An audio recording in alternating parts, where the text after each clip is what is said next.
지난 2주 동안 자녀 훈육 잘 돌아보셨나요? 거기 서리지 마시고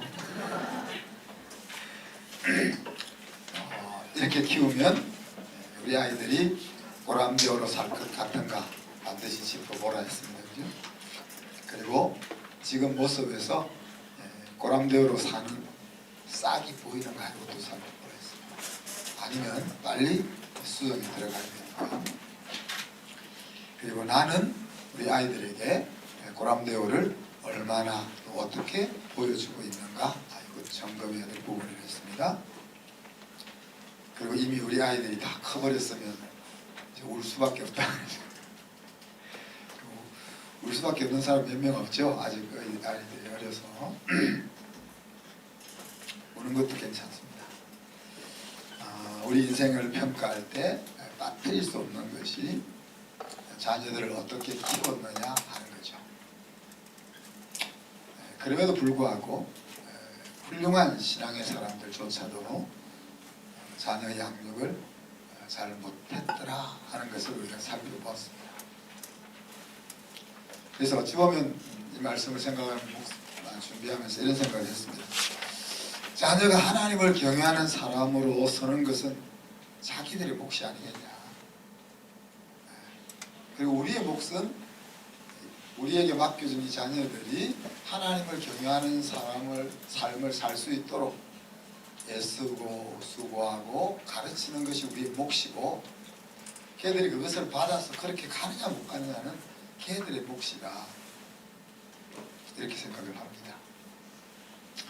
어떠하든 간에 중요한 것은 우리 부모는 바르게 하나님 경외하는 아이로 양육을 하든지, 적어도 그렇게 안 되더라도 하나님 경외하는 아이로 키우는 것을 우리 삶의 우선순위 속에 두어야 한다 하는 것입니다.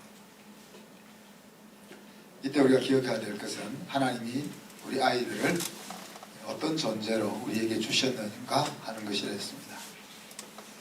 장사의 수중에 화살로 하나님이 우리 자녀들을 우리에게 주셨다.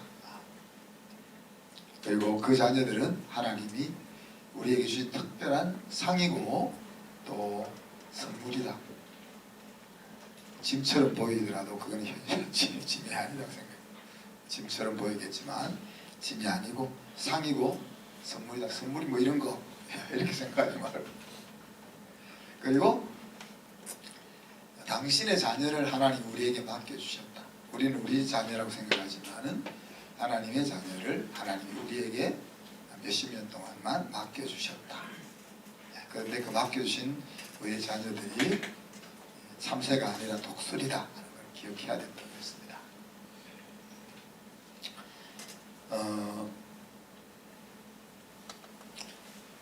우리가 이제 자녀들에 대한 깊은 소망이 있죠, 그죠? 우리 자녀들이 어떻게 되었으면 좋겠다 하는 깊은 소망이 있습니다.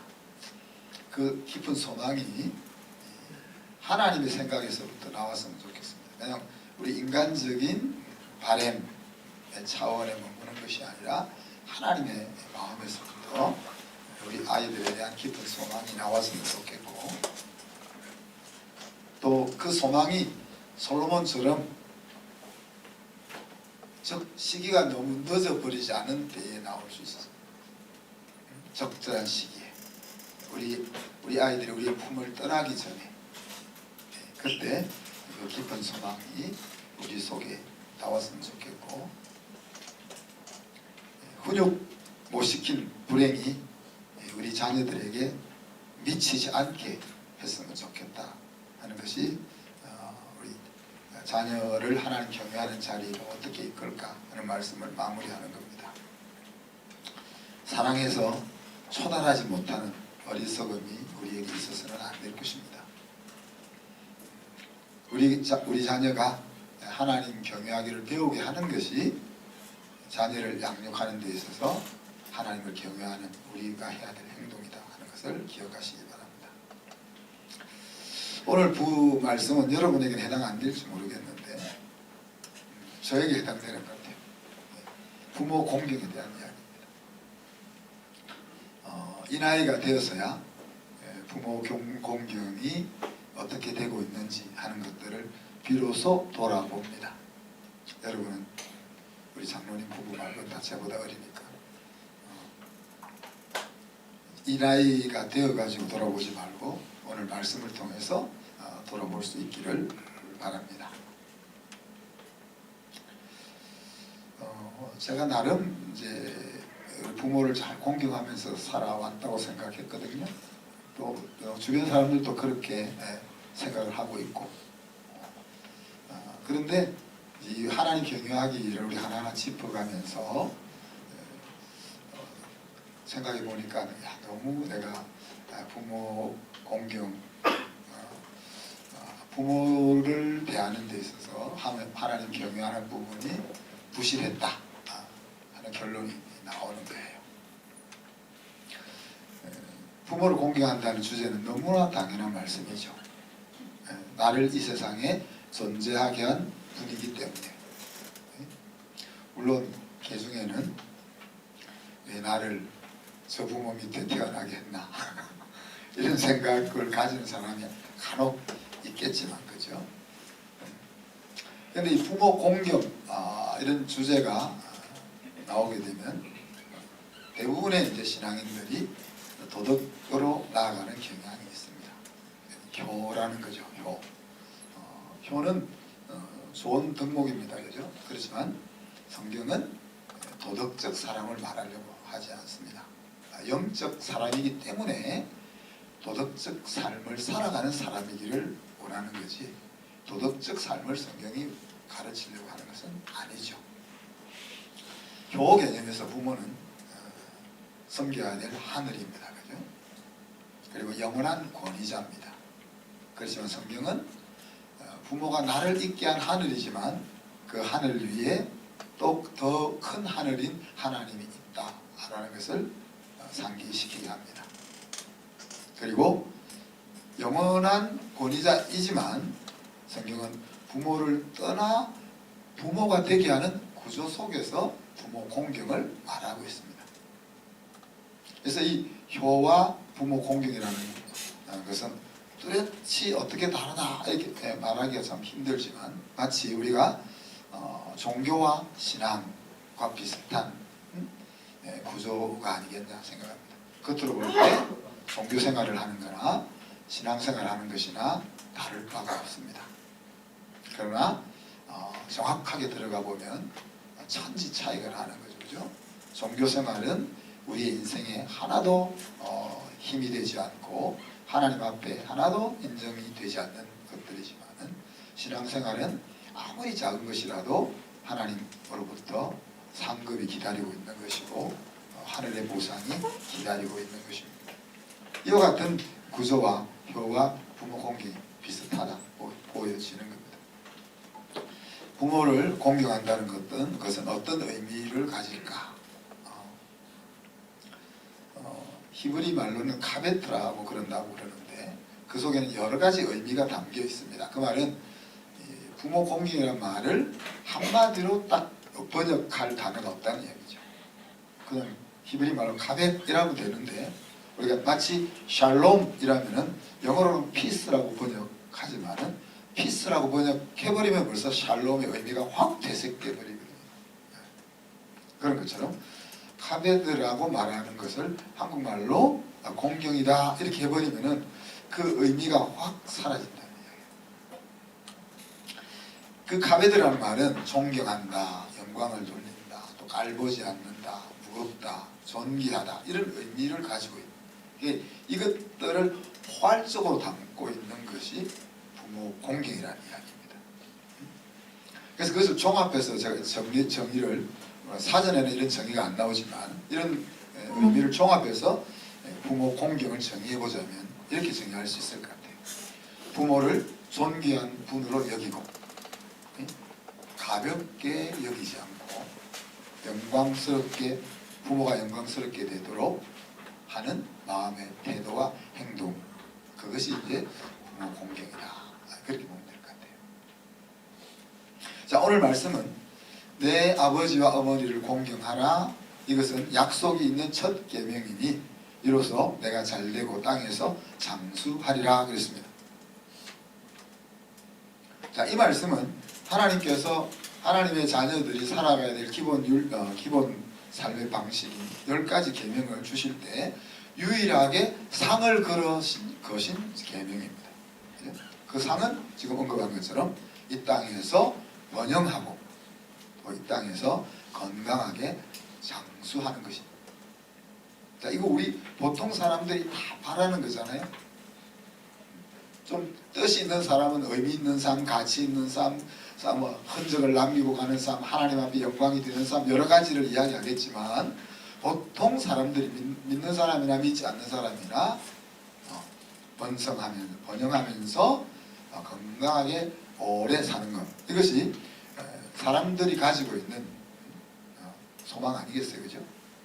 또 이 말씀은 너희들이 이 땅에서 많이 구제하면 하나님께 구워주는 것이다 하는 말씀과 다르잖아요. 하나님 앞에 갔을 때 받아 쓸 내용이 아니고 이 땅을 살아가는 동안에 하나님이 거기에 대한 상을 주신다는 현실성 있는 이야기죠. 우리 성경을 볼 때 계속 제가 성경에 대해서 이야기하는 것이 어떤 그 논문처럼 그렇게 써진 책이 아니라는, 하나님의 백성들의 삶의 현장 속에서 겪는 갈등과 고민, 그것들의 그런 가운데서 승리하는 길을 알려주기 위해서 그때그때만 우리에게 주신 말씀이 성경이다 하는 이야기죠. 그런 관점에서 성경을 보면 마치 보물지도를 하나씩 펼쳐가면서 이것이 무슨 의미고 어떤 길로 가야 되고 그곳에 가면 무엇이 있을까, 이런 것을 궁금해하면서 찾아가는 그런 것과 같다. 단지 이게 이제 수천 장 글로 쓰여져 있으니까 그렇게 여겨지지 않지만 우리에게 이 성경이 주어진 의도는 그런 의미가 있는 거죠. 우리는 부모를 통해서 하나님을 보게 됩니다. 물론 부모가 하나님이라는 말은 아니고 부모가 자녀를 향하여 행하고 있는 행동과 마음 속에서 하나님이 어떤 분인지 하는 것들을 볼 수 없는 그 하나님의 모습을 어렴풋이 볼 수 있는 거죠. 우리가 하나님을 사랑한다는 것을 정명해 보일 수는 없지만 이웃을 사랑하는 것을 통해서 하나님 사랑하는 것을 보여줄 수 있는 것처럼, 우리가 예수님의 제자라고 이름을 붙이는 것이 아니라 우리가 서로 다른, 우리가 생각이 다르고 살았던 배경이 다른 우리가 서로 뜻도 잘 안 맞는 우리가 서로 이해하고 사랑해주는 것을 통해서 제가 예수님의 제자구나 하는 것들을 증명해 보이는 것처럼,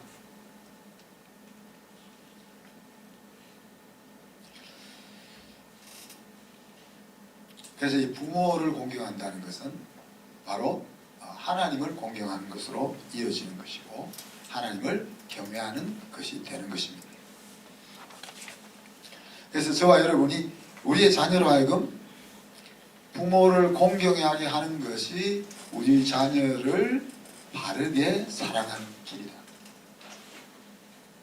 우리가 우리 자녀에게 필요한 것들을 다 공급해주고 편하게 이렇게 살게 해주는 것이 자녀를 사랑하는 것이 아니고, 자녀들이 수고하고 애쓰고 희생해서 부모를 공경할 수 있도록 기회를 주는 것이, 그것이 익숙해지도록 훈련시켜 주는 것이 부모를 사랑하는 것입니다.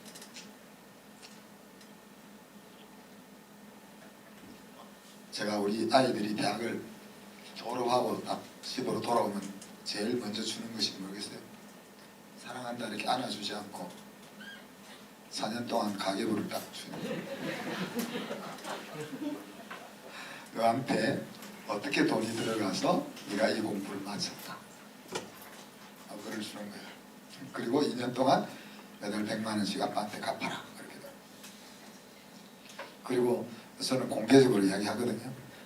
너희들이 엄마 아빠한테 이제 50만 원씩은 용돈을 줘야지. 물론 뭐 월급이 100만 원인데 50만 원을 줄 수는 없지 않겠어요, 그죠? 그러나 한 500만 원 월급 받을 때가 되면은 50만 원은 아빠한테 줘야지, 그죠? 그럼 우리 이제 친정에 가면 야, 이 목사는 너무 잔인하다. 어떻게 그러냐? 걔들이 2년 동안 100만 원씩 아빠한테 갚는 것은 걔들이 제가 그 뭐 받아봤자 2,400만 원밖에 더 돼요. 그럼 그거보다 몇 배 더 줄 거 아니에요, 또? 그것을 통해서 자기들이 부모에게 어떻게 해야 된다 하는 것을 가르치는 거죠. 이 일은 자녀들이 손 안에 있을 때 우리가 연습시켜야 될, 익숙하게 해주어야 될 일입니다. 아이가 내한테 100만 원을 용돈을 주려면 1000만 원은 벌어야 될 거 아니에요. 제 주장이 그겁니다. 우리가 하나님 앞에 11조를 100만 원을 드리려면 수입이 1000만 원이 돼야 될 거 아니에요. 1억을 드리려면 10억이 돼야 될 거 아니에요. 그런 이제 발상의 전환이 우리에게 필요하다. 우리가 마음을 먹었는데 하나님 안 주시면 어때요? 못 드리는 거잖아요. 우리 아이들이 우리는 커서 우리 엄마 아빠한테 50만 원씩 용돈을 드리겠습니다 라고 마음을 먹었으면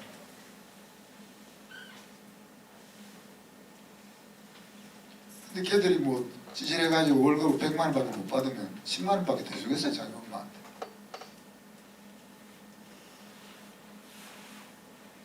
물론 연습시키는 이 일이 하나님 베이스 위에서 이제 진행돼야 되겠죠.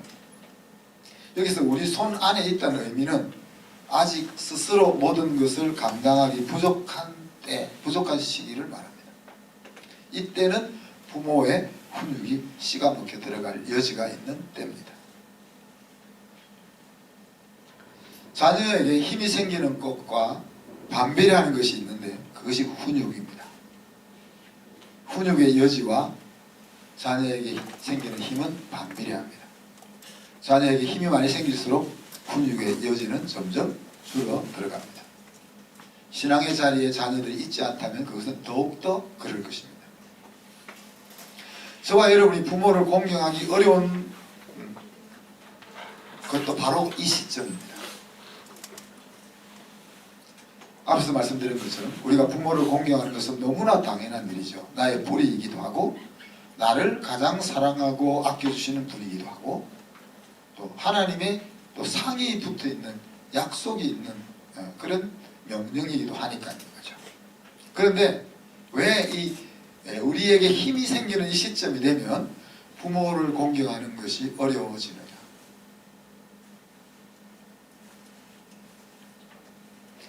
한 4가지 정도 생각해 볼 수 있을 것 같아요. 첫 번째는 부모가 완벽하지 못하기 때문입니다. 아이들이 어릴 때는 부모가 다 완전해 보이잖아요. 부모는 다 옳은 것 같아 보이잖아요. 근데 아이들이 힘이 생기고 나서 부모를 보니까 엄마도 실수를 하고 아빠도 불완전하고 그것이 자꾸 보이는 거죠. 그 상황에서 부모를 공경한다는 것은 쉽지 않아진다, 점점 쉽지 않아진다는 이야기예요. 거기다가 엄마 아빠가 또 자기의 불완전함을 시인하고 또 이렇게 자진 납세하면 애들도 이해를 할 텐데 그렇게 안 하잖아요. 대부분 우리가 안 그러잖아요. 두 번째는 우리의 힘이 점점 커지기 때문에 그렇습니다. 우리의 힘이 점점 커진다는 말은 우리의 역량이 부모의 역량을 점점 앞질러 가기 때문에 그렇습니다. 여기서 힘이라고 하면 지혜도 될 수 있고 그죠? 또 세상 살아가는 실력도 될 수 있고요. 삶의 기술도 될 수 있죠. 부모님들은 점점 이제 올드 세대가 올드 패션이 되어가고 우리는 우리 사회에 적합한 기술들을 점점 더 많이 배워 나가서 사회적으로 볼 때는 훨씬 더 역량을 갖추어 나가게 되죠. 이렇게 되기 때문에 사실 우리가 우리보다 점점 더 쭈그러 들어가는 부모를 공경하기가 쉽지 않다. 세 번째는 이런 일이 없었으면 좋겠지만 부모로부터 받은 상처가 또 한 몫을 한단 말이에요. 애정관계라고 하나요? 친구 같으면은 마음을 상하게 한 친구는 안 보면 되는데 부모와 자식 사이에는 그럴 수가 없잖아요. 가까이 가기는 부담스럽고 또 관계를 끊기는 또 힘들고 그런 애정관계가 사실 부모를 제대로 공경하기를 어렵게 만들어요. 그 다음 네 번째는 가장 현실적인 이야기인데 감당하기에 부담이 되는 일이 발생하죠. 이제.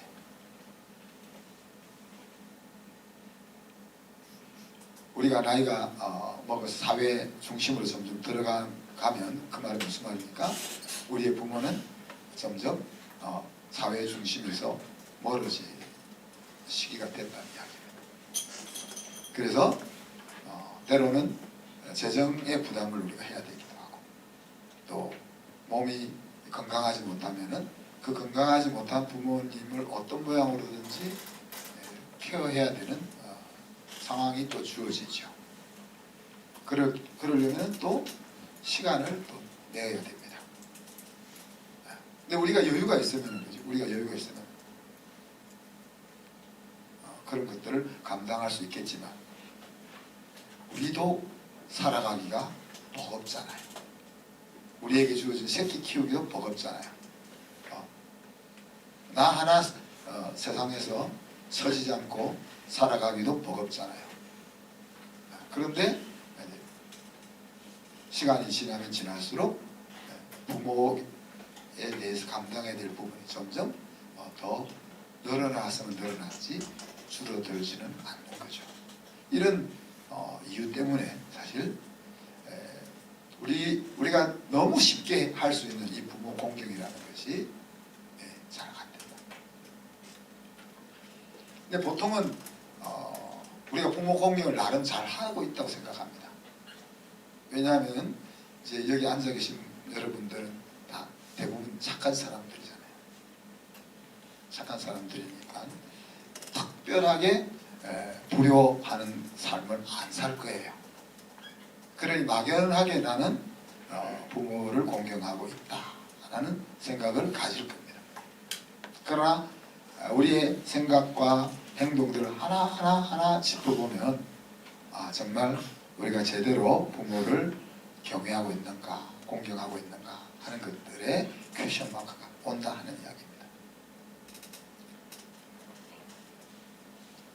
앞에서 부모를 공경한다는 것이 종합해보면 어떤 것이라고 했습니까? 부모를 존귀한 분으로 여기고 부모를 가볍게 여기지 않고 부모의 비중이 우리 인생 가운데 있다는 이야기입니다. 부모의 인생이 영광스럽게 되도록 하는 마음의 태도와 행동, 이것이 부모 공경이라 했는데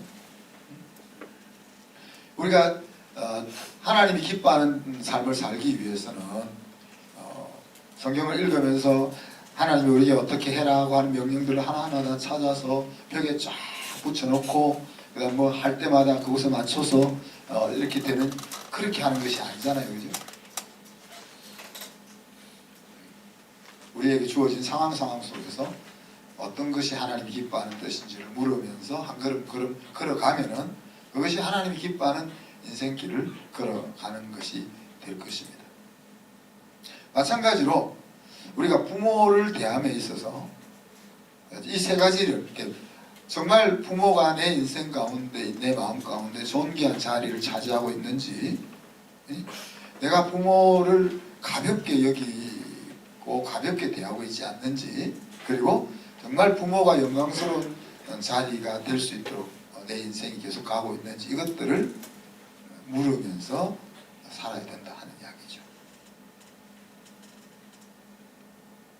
자, 우리 한 실습을 좀 해봅시다. 자녀가 부모보다 더 힘이 생기게 될 때 여러분들이 이제 부모를 섬기는 상황 속에서 여러분 스스로 다 풀어나가야 될 과제들이지만, 자, 첫째로 우리가 이제 부모를 존중한다 하는 말은 존귀한 분으로 대한다는 말은 부모의 권위를 존중한다는 것으로 생각해 볼 수 있겠죠. 그 부모의 권위를 존중한다 할 때 그가 우리가 두 영역을 생각해 볼 수 있습니다. 부모가 우리를 향해서 행했던 그 수고에 대한 존중이 있느냐 하는 것하고, 부모라는 그 지위에 대한 존중이 있느냐, 이것들을 우리가 짚어볼 필요가 있습니다. 자, 부모가 우리를 위해서 한 수고에 대해서 존중한다는 것은 다르게 이야기하면 감사와 봉양을 하는 겁니다.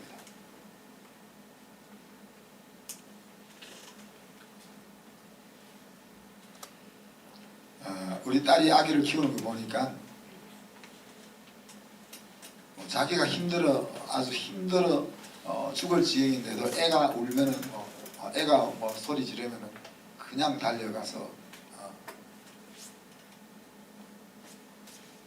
여기 계신 대부분이 다 그렇게 해왔잖아요. 근데 우리 아이가 그렇게 힘든 신호를 보낼 때 우리가 아무리 중요하고 힘든 일을 하고 있더라도 거기서 그걸 멈추고 그 아이에게로 달려갔습니다. 우리의 부모들도 우리를 그렇게 키웠고, 그죠? 근데 이제 우리 부모가 그런 신호를 보낼 때 우리는 어떻게 반응하느냐? 우리 아이가 신호를 보낼 때, 달려갈 때 가는 것에 10분의 1도 반응이 안 될 거예요. 제가 볼 때는. 여러분은 어떨지 모릅니다. 심지어 이스라엘 사람들은 그랬다 했잖아요. 골반 하면 된다, 그런 생각도 하시는 거죠. 부모를 봉양해야 되겠는데 부모 봉양하는 너무 비용이 계속, 그래서 나 이거 하나님 앞에 드려 그러면은 이제 안 해도 된다, 이런 규칙을 자기 만들잖아요. 그런데 예수님 뭐라고 해서 그렇게 하는 건 아니다 그랬잖아요. 심지어 디모데서 5장에 보면 자기 가족을 돌보지 않는 자는 믿음을 배반한 자다. 이게 가족 돌보는 거하고 신앙하고 아무 관계가 없잖아요. 불신자보다, 하나님 모르는 사람보다 더 악한 사람이다, 그렇게 이야기하고 있습니다. 네. 힘이 있는 자가 힘이 없는 자를 보살피면서 함께 살아가는 것이 하나님의 나라의 원리인 거죠. 그렇기 때문에 힘이 없는 아기들을 힘이 있는 엄마가 만사 중요한 것 다 제쳐놓고 걔를 케어하는 거예요.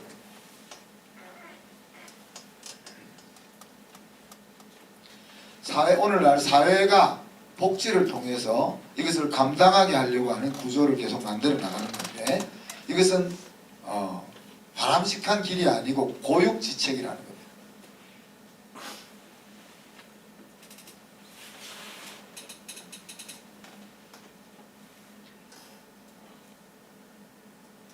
왜 우리 사회가 이렇게 흘러가게 됩니까? 옛날하고는 달라요. 옛날에 1970년, 80년대까지는 먹고 살기 위해서 우리가 우리 새끼들을 보살필 시간도 부족하고 우리 부모를 봉양할 여유도 부족했었어요. 그러나 오늘날은 아닙니다. 오늘날은 우리가 누리고 있는 이게 세계 탑 5%에서 살아가는 그 삶의 풍요를 누리기 위해서 우리가 그런 구조를 선택하고 있는 거예요.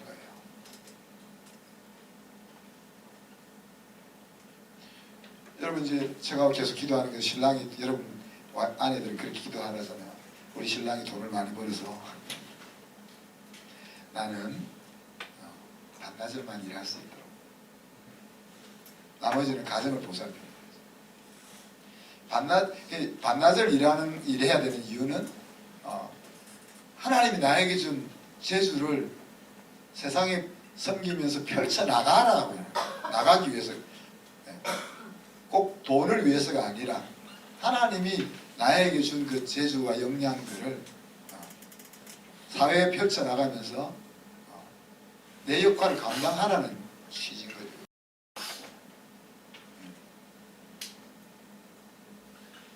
지금도 마찬가지입니다. 여러분 우리가 이제 또 아내들이 또 직장 안 가고 그러면 안 됩니다만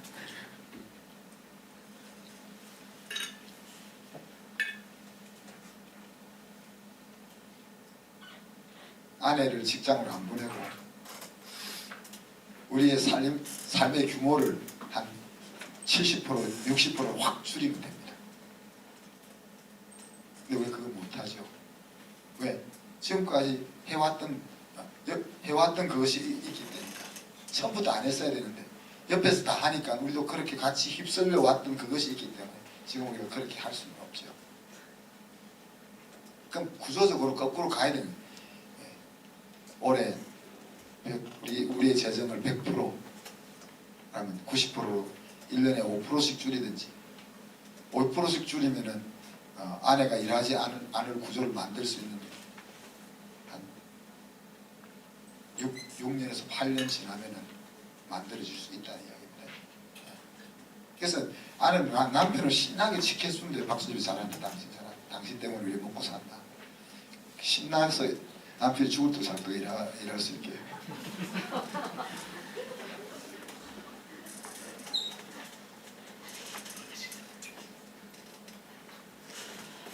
이것이 고육주책이라는 것이 예를 들어서 이 구조가 맞다면은 사회가 구조적으로 복지를 감당해서 이 구조가 맞다면은 우리 북구라파에 있는 그 나라들이 행복지수가 가장 높아야 되죠. 근데 그쪽이 행복지수가 바닥입니다. 그리고 스리랑카 이런 쪽 정말 먹고 살기 위해서 아직도 허덕이는 그쪽이 행복지수가 높아요.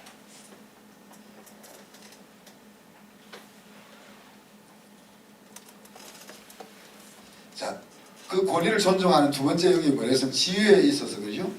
자, 우리 대통령이 좀 말도 안 되는 정책도 많이 하죠, 그죠?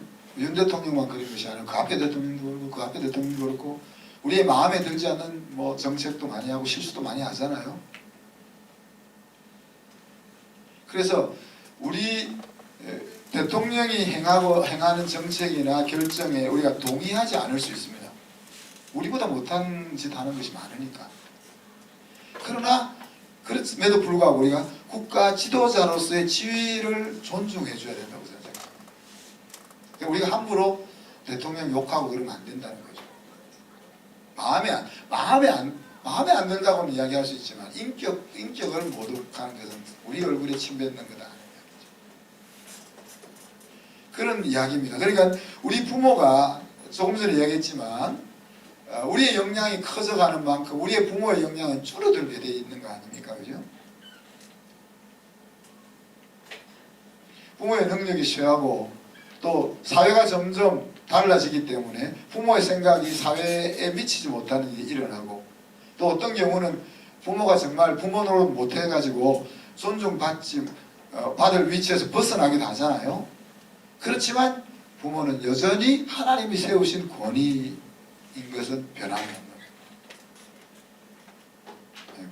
그것을 받아들이는 것이 우리가 부모의 지위에 대한 존중의 태도인 거죠. 자, 두 번째 우리가 실습해 볼 것은 우리가 부모를 가볍게 여기지 않고 있는가. 부모의 소리가 우리 가정에서 어느 정도의 무게감이 있는가 하는 이야기.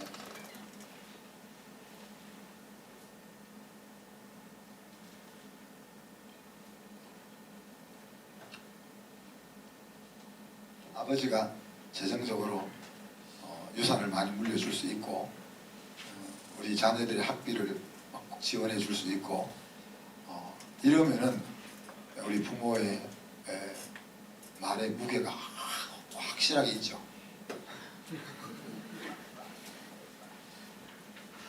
집이라도 사주고 이러면 무게가 확실하게 있습니다. 부모는 이 땅에서 하나님의 대리자죠, 그죠? 부모가 완벽해서가 아니라 하나님은 이 세계를 이끌고 나가는 데 있어가지고 부모를 당신의 대리자로 세워서 세상을 이끌고 나가십니다. 그래서 성경에 여러 군데에서 하나님을 섬기는 일과 부모를 경외하는 일을 동일선상에서 많이 이야기합니다.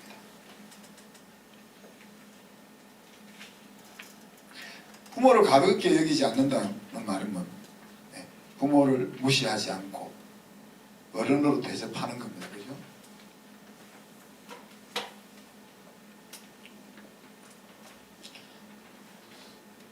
부모님 중요한 일이 있을 때 부모님의 의견을 한번 들어본다든지, 손자들 앞에서 부모를 높이는 행동을 보인다든지, 또 가족들이 다 모였을 때는 부모에게 기도할 수 있도록 한다든지, 그런 여러 가지 자리를 만드는 것을 통해서 우리가 계속해서 부모의 무게는 점점 가벼워지게 되어 있습니다. 그럼에도 불구하고 우리 가정에서 부모의 자리가 있게 하는 것이 부모를 공경하는 거죠. 마지막으로 우리가 부모를 영광스럽게 해드리고 있는가? 부모가 어떻게 영광을 받게 됩니까?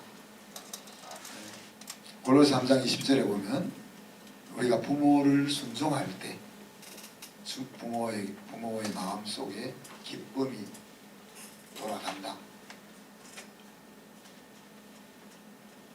그래서 오늘 말씀에도 주 안에서 순종하라 그렇게 이야기하는 거죠. 그래서 여러분, 신앙과 관련되지 않는 일이라면 가능하면 부모의 의견을 따르라는 거예요.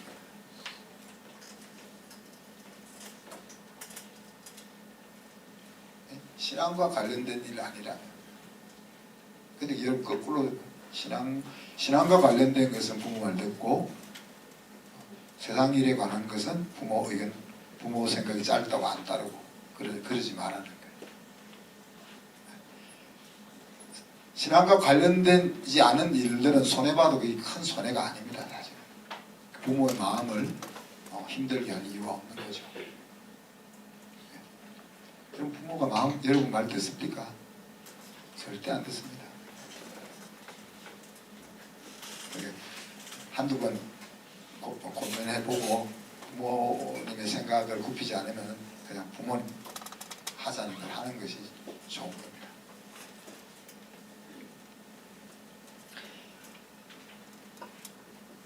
잠언 23장에 보면 부모를 즐겁게 하며 너 낳은 어미를 기쁘게 하라 그랬습니다.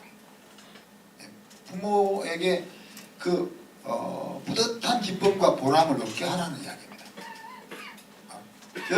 이제 그거를 여러분의 자녀들이 어떨 때 마음이 그렇게 뿌듯하고 기쁜지를 생각해 보면 거꾸로 하면 되는 거죠. 주 안에서 우리가 행복한 승리를 경험하는 것보다 부모를 더 기쁘게 할 수 있는 것이 뭐가 있겠습니까? 그러니까 우리의 인생이 복되고 행복해지는 것이 부모에게 가장 큰 보람과 기쁨이 되는 겁니다. 오늘 말씀의 엑스티킷은 부모를 하나님이 주신 권위를 우리가 정말 받을 것이냐 하는 겁니다. 사랑하는 성도 여러분, 하나님 경외하기를 배우라고 말씀하시는 하나님의 그 깊은 소망이 무엇이라고 느껴지십니까? 지금 우리가 하나님 경외하기만 벌써 한 10번 이상 이야기했고, 하나님 성경을 읽고 있고 수많은 설교를 들으면서 계속 우리가 하나님이 우리를 향하여 어떤 깊은 소망을 가지고 있을까 하는 것들을 생각해 본다면 어떤 느낌이 드세요? 하나님의 깊은 소망이 뭐겠어요? 지금 계속 하나님이 경외하기를 이렇게 강조하는 그 하나님의 깊은 의도가 무엇이겠어요? 우리가 하나님을 경외한다고 해서 하나님에게 무슨 유익이 되는 것이 있습니까?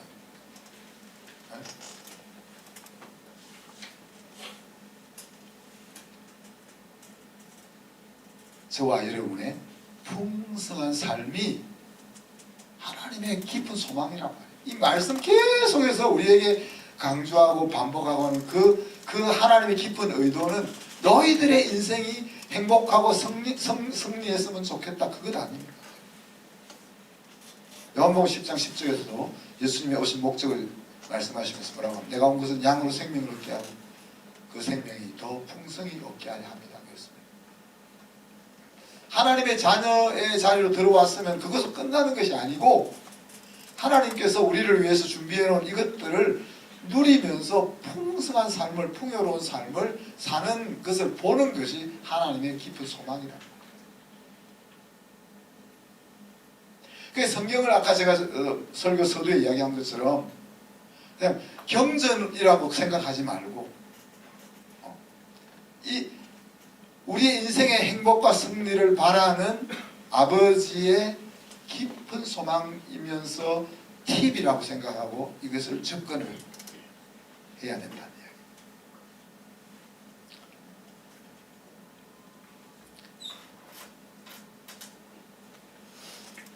이야기.